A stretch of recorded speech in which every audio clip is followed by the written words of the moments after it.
शुभ षष्ठ नवरात्रि देवी कात्यायनी दिव्य शक्ति को आलिंगन करिबा।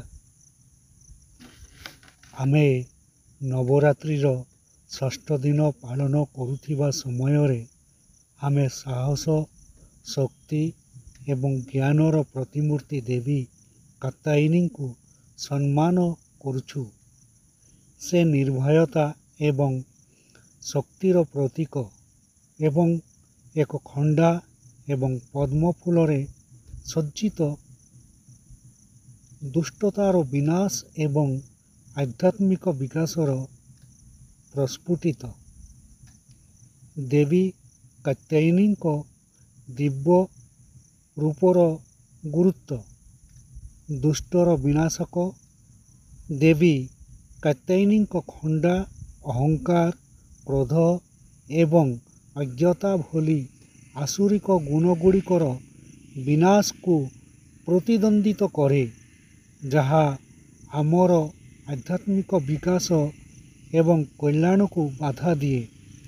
गुणर अवतार तांकर चारोटी बाहु चारिदिग को प्रतीक करे एवं तांकर 12 मुद्रा एवं अभय मुद्रा हाथ तांको भक्त मानंकु आशीर्वाद एवं सुरक्षा प्रदान करती। सेमानंको जीवन को सकारात्मकता एवं आशारे परिपूर्ण करती। निर्भयता एवं शक्ति सिंह उपरे चढ़ी देवी कात्यायन निर्भयता एवं शक्ति को मूर्तिमंत करती। आम जीवन रे आह्वान एवं प्रतिबंधक गुड़ी को दूर करने को आमको प्रेरणा दियंती। आधुनिक समय रे देवी कात्यायनी को प्रासंगिकता। आजिर दुनिया रे आमे निरंतर एपरी चैलेंजर सम्मुखीन होउछु, जहा आमर साहस शक्ति एवं ज्ञान को परीक्षा करे। देवी कात्यायनी दिव्य शक्ति आमको प्रेरणा दिए।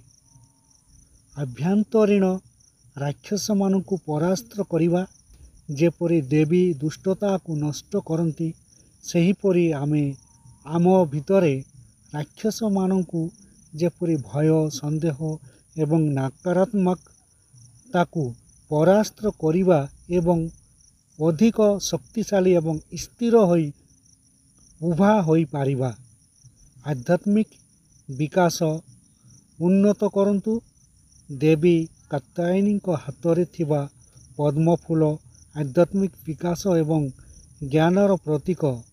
आमको आमर अंतस्वर को पोषण करिबा एवं आत्म साक्षात पाई प्रयास करिबा को मने पकाई थाए। निर्भय ताकु मूर्ति रूप तांको सिंह पर्वत सहित देवी कात्यायन निर्भीक ताकु मूर्ति रूप करती। आमको प्रतिकूल परिस्थिति रे साहसी एवं आत्मविश्वासी हेबाकु प्रेरणा दियंती। देवी कात्यायनी कालजयी वार्ता। जेतेबेले आमे देवी कात्यायनी को पूजा करू, सेतेबेले आमको यही गुरुत्व मने पकाई दिया जाए। साहस एवं शक्ति चैलेंज गुड़ी को दूर करिबा एवं आमर लक्ष्य हासिल करिबा पई आमर आंतरिक शक्ति एवं साहस को ग्रहण करिबा। आध्यात्मिक विकास आमर आंतरिक शक्ति को पोषण करिबा एवं आत्म साक्षात एवं ज्ञान पाई चेष्टा करिबा। निर्भयता एवं सुरक्षा देवी को आशीर्वाद एवं सुरक्षा खोजिबा एवं प्रतिकूल परिस्थिति रे निर्भयता को अवतारणा करिबा। आसुरिक गुणगुड़िक उपरे एक गभीर प्रतिफलन। आजिर दुनिया रे आमे प्रायतः एपरी चैलेंजर सम्मुखीन हेउछु, जहा आमर चरित्र एवं संकल्प को परीक्षा करे। अहंकार क्रोध एवं अज्ञतार आसुरिक गुणगुड़ी को विभिन्न उपाय प्रकाशित होई पारे, ଯେପରିକି ଅହଙ୍କାର ଏବଂ ଗର୍ବ।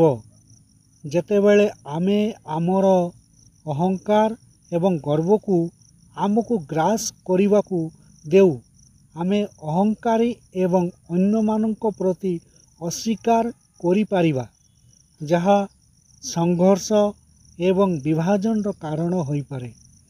କ୍ରୋଧ ଏବଂ ଆକ୍ରମଣ। ଯେତେବେଳେ ଆମେ କ୍ରୋଧ ଏବଂ ଆକ୍ରମଣକୁ ଆମର କାର୍ଯ୍ୟକୁ ମାର୍ଗଦର୍ଶନ କରିବାକୁ ଦେଉ, ଆମେ ନିଜକୁ ଏବଂ ଅନ୍ୟମାନଙ୍କର କ୍ଷତି କରିପାରିବା, ଯନ୍ତ୍ରଣା ଏବଂ କଷ୍ଟ ସୃଷ୍ଟି କରିପାରୁ। ଅଜ୍ଞତା ଏବଂ ଉଦାସୀନତା।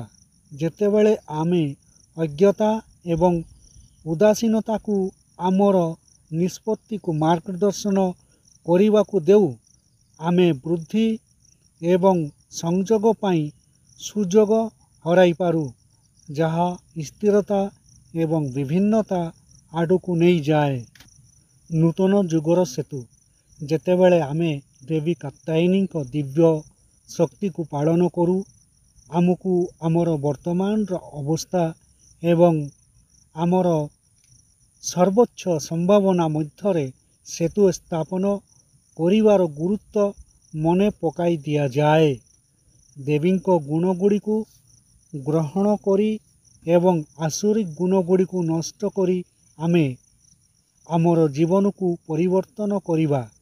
ସାହସ, ଶକ୍ତି ଏବଂ ଜ୍ଞାନକୁ ପାଳନ କରି ଆମେ ଆମର ଜୀବନକୁ ପରିବର୍ତ୍ତନ କରିପାରିବା ଏବଂ ଆମର ଲକ୍ଷ୍ୟ ହାସଲ କରିପାରିବା। ଏକ ଉତ୍ତମ ବିଶ୍ୱ ସୃଷ୍ଟି କରନ୍ତୁ। ନିର୍ଭୀକତା, କରୁଣା ଏବଂ ସୁରକ୍ଷାକୁ ଗ୍ରହଣ କରି ଆମେ ନିଜ ପାଇଁ ଏବଂ ଅନ୍ୟମାନଙ୍କ ପାଇଁ ଏକ ଉତ୍ତମ ବିଶ୍ୱ ସୃଷ୍ଟି କରିପାରିବା। ଦିବ୍ୟାତ୍ମିକଙ୍କୁ ମୂର୍ତ୍ତିବଦ୍ଧ କରନ୍ତୁ। ଦେବୀଙ୍କ ଦିବ୍ୟ ଶକ୍ତିକୁ ଗ୍ରହଣ କରି ଆମେ ନିଜ ଭିତରେ ଦିବ୍ୟତାର ମୂର୍ତ୍ତିବଦ୍ଧ କରିପାରିବା ଏବଂ ଉଦ୍ଦେଶ୍ୟ ଏବଂ ଅର୍ଥପୂର୍ଣ୍ଣ ଜୀବନ ବଞ୍ଚିପାରିବା। ଯେତେବେଳେ ଆମେ ଦେବୀ କାତ୍ୟାୟନୀଙ୍କ ପ୍ରତି ଆମର ପ୍ରତିଫଳନ ସମାପ୍ତ କରୁ, ଆମକୁ ତାଙ୍କ ଦିବ୍ୟ ଶକ୍ତିର କାଳିଜାଈ ମହତ୍ତ୍ୱ ମନେ ପକାଇ ଦିଆଯାଏ। ଆମେ ତାଙ୍କ ଗୁଣଗୁଡ଼ିକୁ ଅବତାରଣା କରିବା, ଆସୁରିକ ଗୁଣଗୁଡ଼ିକୁ ନଷ୍ଟ କରିବା ଏବଂ ବିକାଶ, ପରିବର୍ତ୍ତନ ଏବଂ ଜ୍ଞାନର ଏକ ନୂତନ ଯୁଗ ପାଇଁ ବ୍ୟବଧାନକୁ ପୂରଣ କରିବା। ଦେବୀ କାତ୍ୟାୟନୀଙ୍କ ଆଶୀର୍ବାଦ ଆମ ଜୀବନରେ ଆନନ୍ଦ, ସମୃଦ୍ଧି ଏବଂ ସଫଳତା ଆଣୁ ଏବଂ ଆମେ ସର୍ବଦା ତାଙ୍କର ମାର୍ଗଦର୍ଶନ ଏବଂ ସୁରକ୍ଷା ଖୋଜୁ। ଜୟ ମାତା ଦୀ।